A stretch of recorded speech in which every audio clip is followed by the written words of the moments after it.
So if you've been having trouble with rogues, I can assure you you're never going to have trouble ever again, because this deck absolutely destroys it, and today it is like Rakdos Rakdos Sacrifice, Rakdos something or other. And as ever, if you enjoyed this video, maybe sling me a like. If you really enjoyed the video, maybe consider subscribing. And if you really enjoyed the video, then you can also follow us on Twitch, Facebook, and Twitter. But anyway, let's go on with the rest of the video. So as I said, today it is Rakdos, and this deck is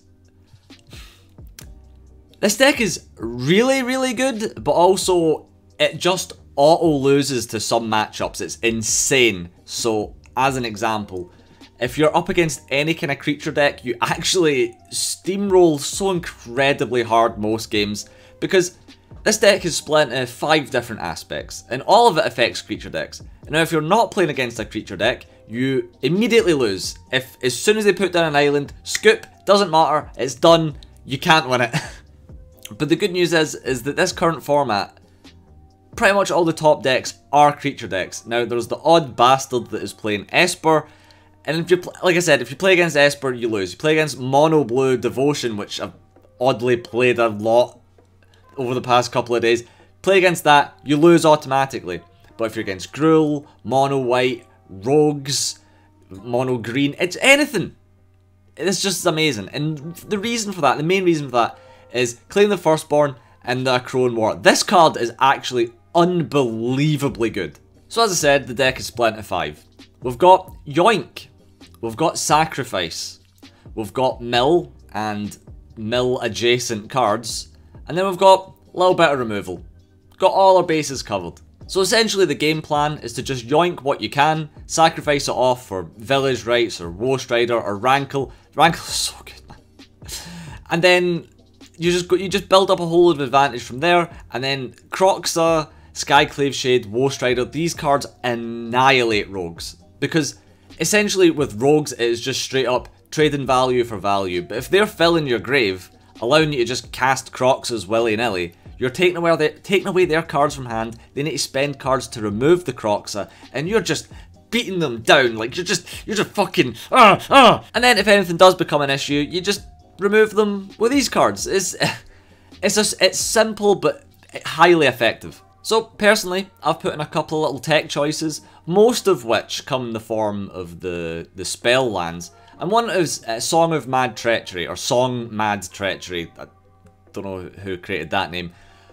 This is really cool because most of the time you're just going to use it as a land, but for 5 mana you can just straight up yoink a thing and go for game. And I think that's good enough to just play it, honestly, because yoinking is the name of the game here. Then we've got Kazul's Fury. This, by the way, this card is actually... Personally, I wasn't entirely convinced, but this card is ridiculous. So you can fire away something you've used Claim the Firstborn on. If you've used a Crone War, next turn you can Kazul's Fury. You can play Kroxa, and then whilst it's on the stack, Kazul's Fury away like you would do with a Village Rites. So you can just kill something for 6, dome them for 6, potentially 9 if they have to ditch a land or there's no cards in hand. That's ridiculous. Or if the Kroxa is already established, you attack with it, you deal however much damage, and then just fling it at their face. This card is so good. Like, underrated. Absolutely should be played. Auto include in anything like this. And then honestly, it's pretty much standard fare for the rest of the deck. Absolutely maxing out on the Claim the Firstborns and the Village Rites. Mire Triton, you need to fill the grave. It's a really good 2-drop, especially against creature decks like Mono Red and shit like that. This stops them like wanting to attack a lot of the time. Gives you a little bit of time, a little bit of life gain. It's great. Now, the one main issue that I have with this deck is the 2-cost instant black removal, where there's always like a downside, really is a bit of a problem. Like, initially I was playing for Bloodchief's Thirst, and that card is obviously amazing for 1 mana, but at the same time it then ends up not being able to, you know, quickly it reaches the limit of what it can hit, and that was a problem.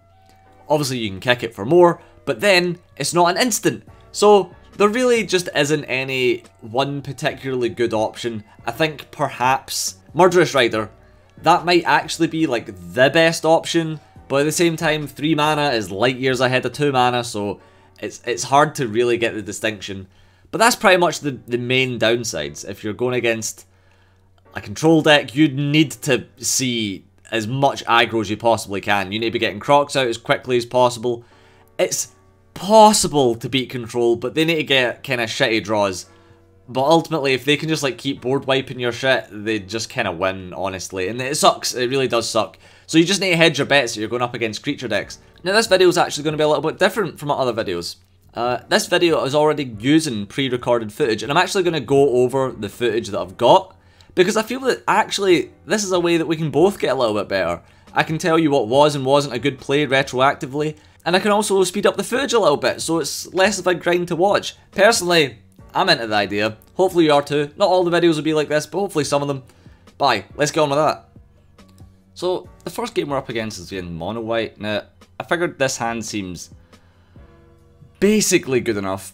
3 lands, Mire Triton. This actually has pretty much everything we need. See if we can get Crocs on bin. Easy peasy. Like, there's no way we can lose. We've got Rankle, and then also a really nice curve here, because we can go Mire Triton, and then play Timuret, and then play Rankle, and then when Rankle sacks a guy, we can sack one of the Timuret tokens.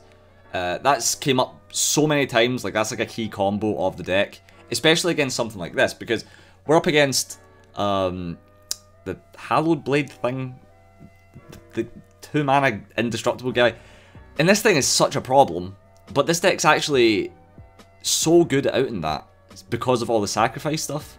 Normally Mire Triton would be good enough to take care of stuff like that, but ultimately we don't have that luxury with this particular matchup, because it can just make itself indestructible. And also Skyclave Apparition is a total pain in the ass, but again this deck takes amazing advantage of the weaknesses of Skyclave Apparition. It's very interesting. Mono white you really should never have an issue with this deck, because you grind them out of resources so fast and you have so much more than them.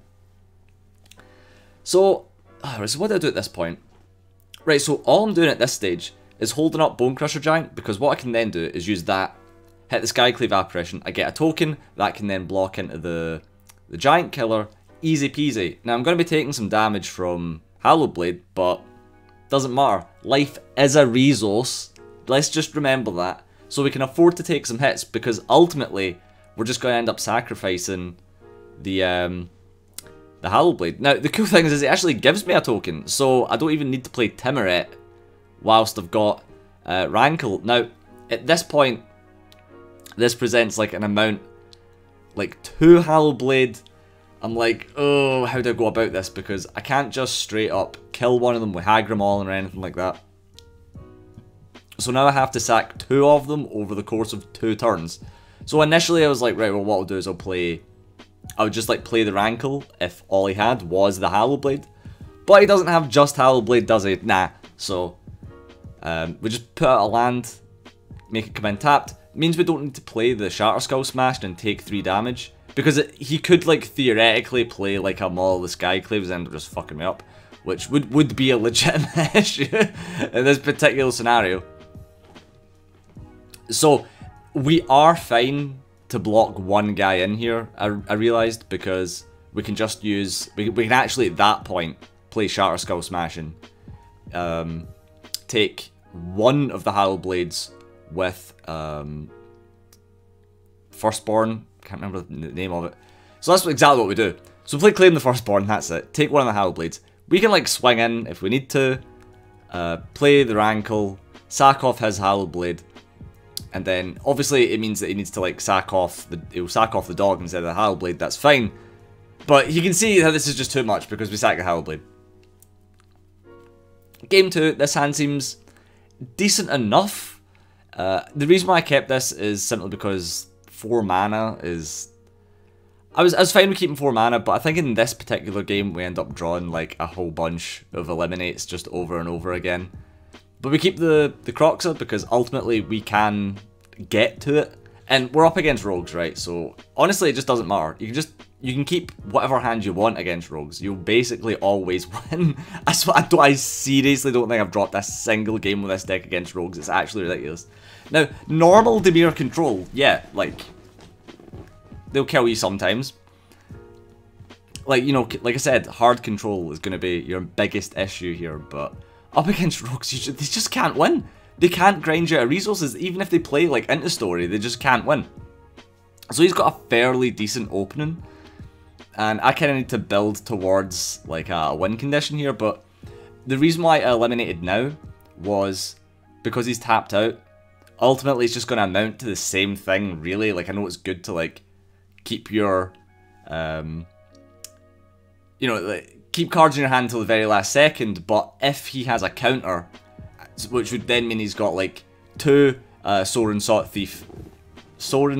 Thief, and then he counters the eliminate, then I'm actually in a bad position at that point. So it's like, right, just eliminate right there and then. So he plays, like, the Thieves Guild Enforcer, which I'm not too bothered about. What I would really like at this point, honestly, would be a fucking Village Rites. That would be amazing. And at this point, I'm like, right, I now just need to eliminate and hope to God he doesn't have a counter. Now, I can't quite remember. So, he actually does have the counter, right?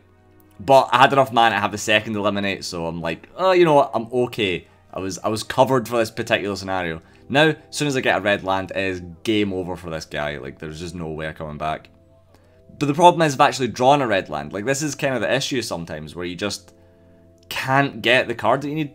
So I decided to just go Croxa and eliminate, and that should be good enough, because then he's, like, way more burnt out of resources. I mean, look how much I actually have to work with, and he has nothing. And generally speaking, rogues should be, like, slowly burning your opponent out of resources, and then you play, like, into story. But he's just not getting that. Like, he can't do that. Bang, eliminate. What's he gonna do? And I've still got 12 life, which is, like, good enough, you know? Now, that was really... Look at this, right? Mills 2 Fabled Passage, and I'm like, well, there goes my red. I'm never getting red now, right?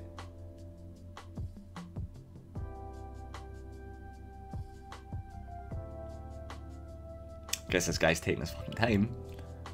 Look at that, 3rd Fabled, 3 on top. So we get the red, and now it is game over. Even if he counters it, Croxa essentially does what it was supposed to do. But if Croxa actually hits, look, that's him. That's both cards out of his hand.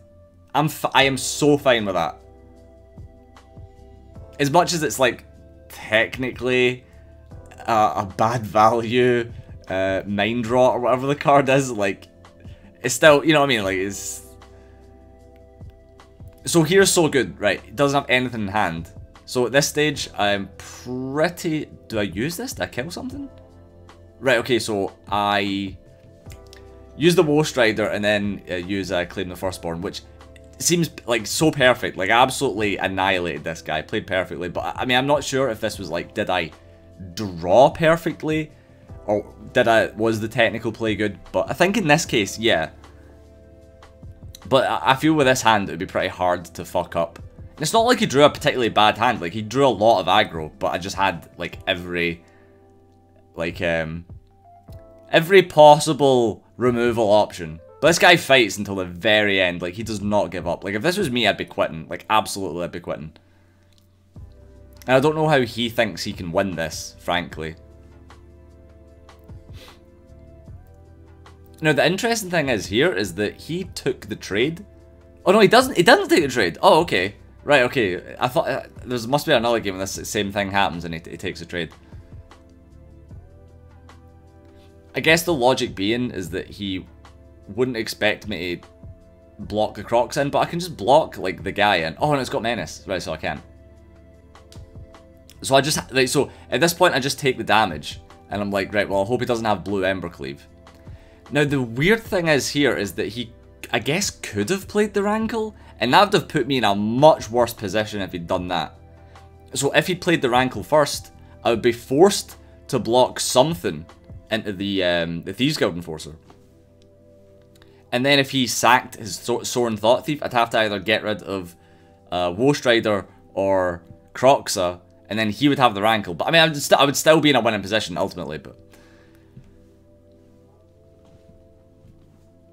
So I can't quite remember what this matchup is. I think this might just be rogues again. Presumably if with this particular mana. Now again, this is actually a pretty good hand against rogues. So as against rogues, Croxa, easy peasy. Skycleave, is also amazing against rogues, just because it's another recurring threat that they need to burn a card to get rid of, and it doesn't cost you, like, it's always there. The card's actually fucked, to be honest. This is really, really good. It's literally infinite value. Now, I'm pretty sure we probably use the Timeret combo with Rankle in this matchup. It seems like that probably makes sense. But, I mean, ultimately I'm taking, like, an amount of damage here for, like, a little while, and his hand is still got 4 cards in hand, so you could easily, like, counter, you know, various things that are key. But with things like this, where a lot of your cards are, like, really low mana, like, even if he counters this, I'm fine with spending 1 mana to take a card out of his hand, and then I can just, like, play another thing. Especially because I can hit the Soaring Thought Thief. Like, look at that. He uses an Essence Scatter on that. That's amazing. Like, yeah, I'll absolutely drag an Essence Scatter out of your hand. Because now he can't Essence Scatter the Croxa, which, frankly, I think would be, like, the better option, but he's just always going to fill my grave up. Which is why this matchup is unwinnable for rogues. It is grim. I feel bad for rogues players, to be honest. Now, unless he has a counter here. So, he's probably just going to, like, block a guy in. Even that is, like, a fine block. Like, I don't think I would have taken that, honestly. Like, I would have rather discarded a card out of my hand in order to definitely block into the Rankle next turn and kill it with a Shark Typhoon. I think he messed up there, honestly. But at the same time, against this deck... So I guess he doesn't mess up because he has the thing to just take it. Which I suppose is, like, a bit of an issue. But I just opt to go, fuck it, like... Fire out Croxa, even if he attacks with Rankle and sacks a guy, I can just sack the token, so I'm, like, safe. The Croxa's always going to be there. So he needs to, like, specifically have removal for it. And I guess I need to take the risk that he doesn't have it, but... I mean, that's... I mean, what is Magic without taking risks? Do you know what I mean? So that was, like, a pretty impactful, like, Agadeems. Like, at this stage, I was a bit like, ugh. Again, if he sacks a guy, or even ditches a card out the hand, it's a bit of a pain, you know. But we do have the Village Rites, we do have the Claim the Firstborn, and that combo is ridiculous against rogues as well. Like, he is so open at this point, and it's kind of, like, difficult to kind of play around because you can't really play slow and defensively if you're playing rogues against this. So this just annihilates his hand. Because he's tapped out, so he can't respond with anything. I swing in, discards all the cards out of his hand, and then a Village Rites away that. Like, that is insane. Now, just remember that you can use Claim the Firstborn on your Croxas to give it haste that turn. So, 5 mana, 6/6 with haste, and when it attacks, you ditch a card out of your opponent's hand. It's pretty good.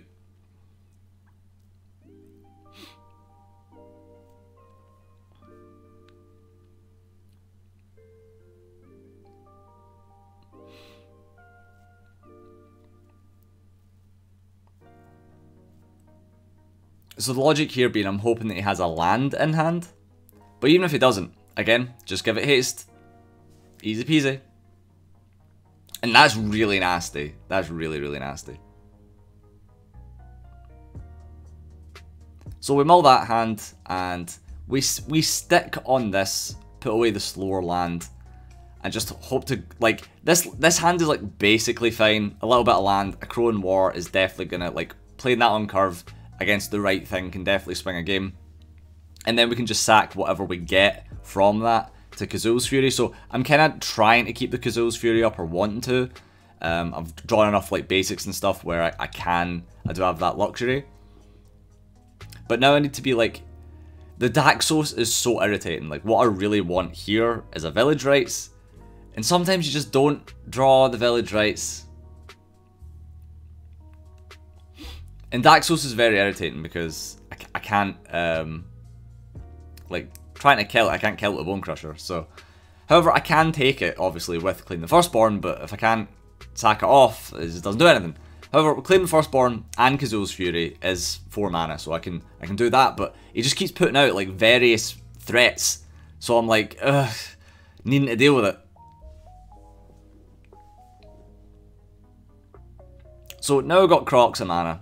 I'm not feeling too bad anymore.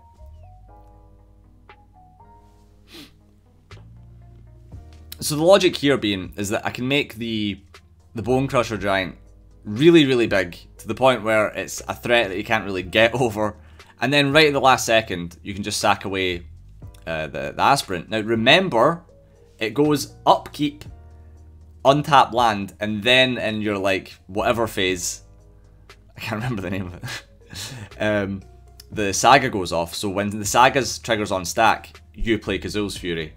Pro combo. But as we see, we've got this Skyclave Apparition just putting in so much work. At this stage, I'm just like, right, can I take anything and then Kazul's Fury off just to get rid of the fucking Daxos? Because that is such a problem, because I can't attack him through it.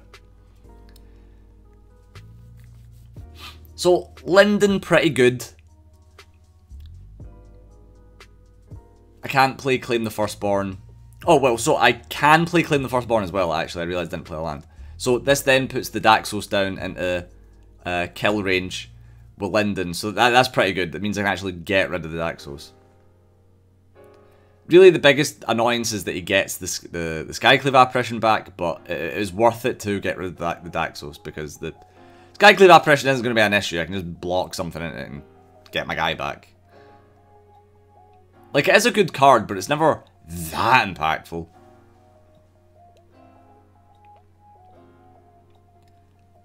So I'm on 2 mana. Again, if he has Maul of the Skyclaves, it's over. Not sure if people are consistently playing that. But I can't swing in, can't take the risk. And neither can he, which is pretty good. This means I can safely Hagra Maul on the Skyclave Apparition. And this makes me feel way, way safer. But again, Maul of the Skyclaves, huge problem. I guess it would actually have been more correct to hold up that Hagra Maul. And so there's something we can take away. In this kind of situation, Hagra Maul, if he had Maul, would been like, he could then just put the Maul on and kill me, but I really should have held the Hagra Maul up. So now we're up against the mirror match. Now this version of the deck actually does pretty well in the mirror, because you have so much yoink ability. Nobody really seems to be playing a Crow in War, never mind 2 of them, and I don't really get why. Its effect is extremely powerful, especially against aggro decks where they always forget its like 3rd effect, where if they have a tapped guy, it will basically just kill itself as well. So for 4 mana, you can get like a lot out of it, frankly. Now, as you can see, I've drawn every Eliminate that's ever been printed, which is been okay, but essentially the game plan is to eliminate his guys over the course of this turn and the next one, and then play a Croxa. That's pretty much all I can go on right now.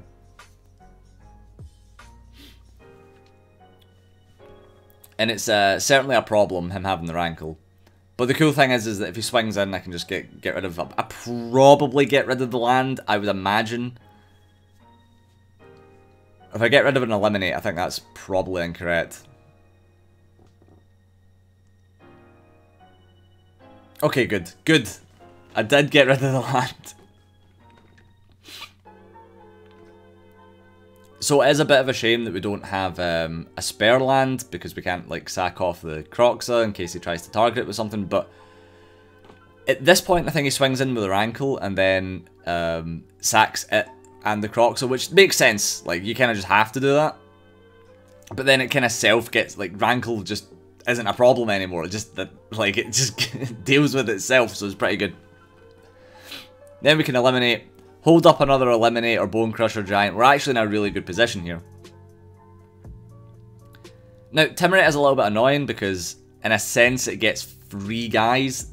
I don't mind getting rid of the first token, especially a Bone Crusher Giant, because that's also kind of free, sort of. But generally speaking, I kind of hate like killing tokens with actual cards. But, you know, I'm ahead. I want to put down pressure because he's way further on life, and I don't really want to give him a chance to recover.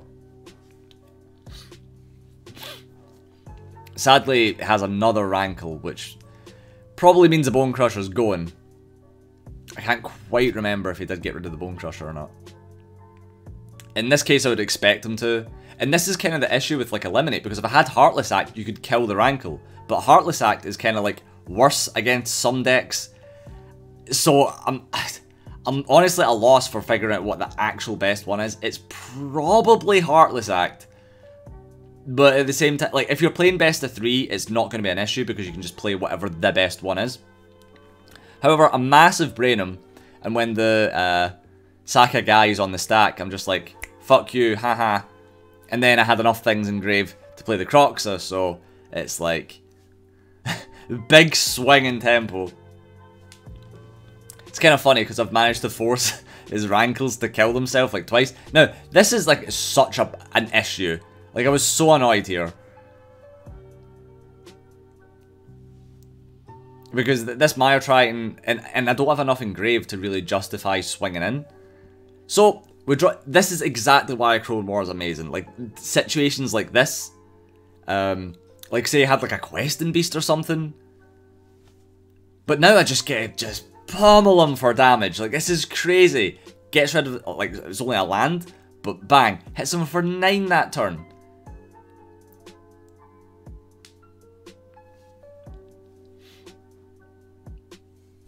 So I don't think, like, the reason why I didn't want to risk, like, going down to 5 just for the sake of Kazoo's Fury and something that essentially I can get back later in the game. It seemed really, really bad. Now this guy's kind of fucked mana a little bit. Not like super hard. The cool thing is here is I can use the Shatter Skull Smashing. You know, I don't think the card's that good, but see when it is good, it's situations like this when it's really, really good.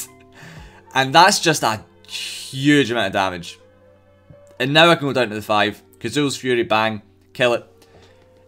Again, this is why Kazoo's Fury is good, because this meant that he doesn't have another turn to potentially stabilize. And I think that that's worthwhile, like, just in and of itself.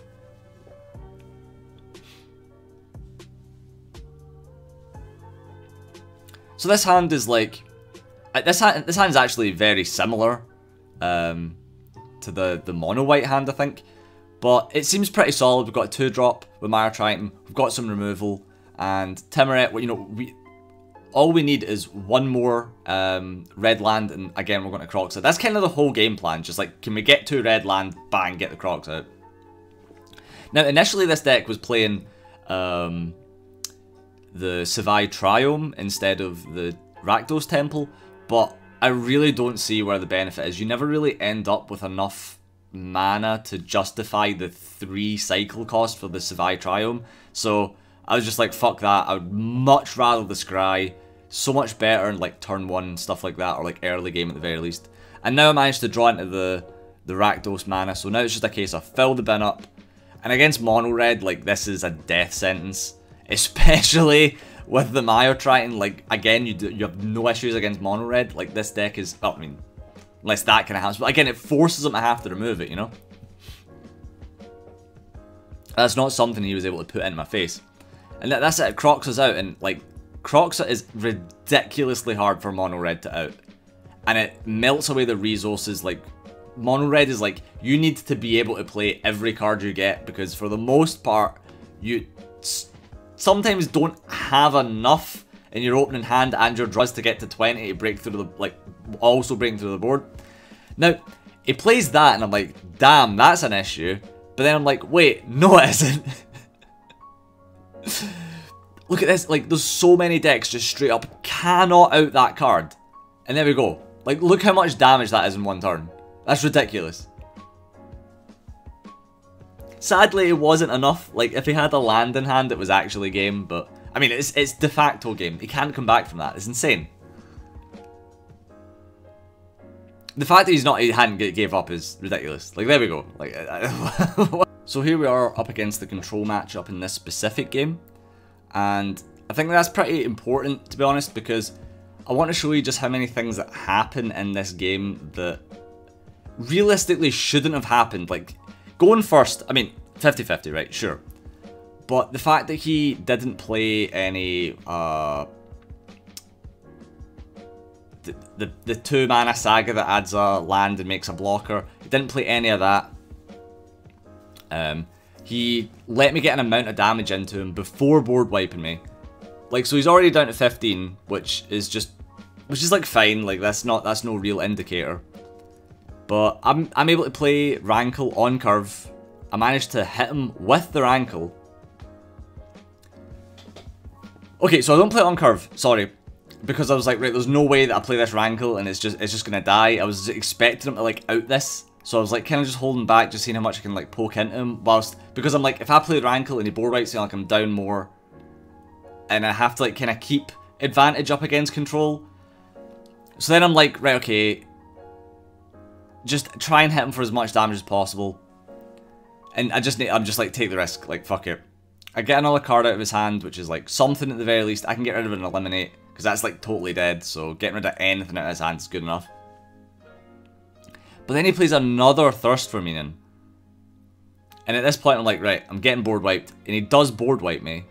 And I'm like, I don't know how I win this, yet still I somehow managed to win it. The Kazul's Fury definitely coming in here, because in this particular scenario, I'm able to go Kroxa Kazul's Fury. That's like, bang, him down to 2. If I draw Bone Crusher Giant, I get to kill him that way. I can then play Kroxa and give it haste the next turn. And that is all I'm banking on. Like, that has to happen. And it does happen. So, for 5 mana, you get to take a card out of your opponent's hand and then deal 6 to them. Which is, like, basically fine. I mean, in this kind of meta, it's fine, right? If there's a card that just said that, it would be probably not played, to be honest. So then I'm like, right, okay, cool. Well, I've got Rankle. We'll just play that. Chances are this just straight up... I was like, this would probably suck a card out of his hand. But he just... plays a Shark Typhoon, which is fine. If I'd played the Kroxa, and he played the Shark Typhoon, it would also been fine. And he probably wouldn't have been able to... he wouldn't have been able to trade into the Kroxa. So then I'd have had a Kroxa and Rankle, but it's just... there's no... like, I don't think there's any, like, one's better than the other. Now, the issue here is I'm like... now, this is crazy, because this gives him, like, 2 or 3 extra turns. So, obviously, he needs to block that in. And the cool thing is that Dream Trawler can't kill Kroxa on the block, so that's really fucking helpful. But then he's still got 2 cards in hand, plays another Dream Trawler. But again, it's, like, semi-okay, because that was his entire turn.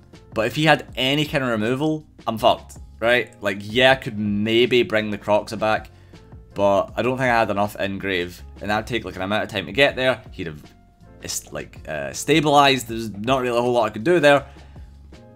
So at this point, I'm like, right, I might have a chance of winning this, but to just think that he didn't draw any outs. I suppose in this kind of deck, your win condition is the Dream Trawler, so if he had a third one, maybe he could have came back, but thankfully he didn't. And then I'm able to eliminate that, 0 mana cost, bang, hit him for game. But as you can see, like, that's just... like, that's crazy that I was able to win that. Like, that should never have happened, realistically speaking. But it did, so... I just kind of wanted to show that, just be like, yeah, you can win it if they're mega unlucky, but realistically speaking, when does that kind of shit ever really happen in like a Azorius control? It just generally doesn't. Anyway, we're going to leave the video there. Hopefully you enjoyed this like new kind of format to the video. I actually kind of enjoyed doing this new format to the video. Keeps the times down. I can give kind of more informative, better commentary, so I'm kind of into that. And it means I can also record footage in my spare time without streaming and getting salty with not getting the footage that I want. Because whenever I stream, I'll play a deck that I played the night before, and I go like 12-0 with the deck, and then I play it on stream, and I just lose game after game after game, and this happens every time. The thing that I think the reason for that is like, my technical play is like less good on stream, so it sort of makes sense. But this way I can get like good footage when I'm confident that a deck is good, and then make a video out of it, so I'm kind of happy with that setup. Hopefully you are too. Anyway guys, hopefully you enjoyed this video, and hopefully I'll see you in the next one. Catch you later.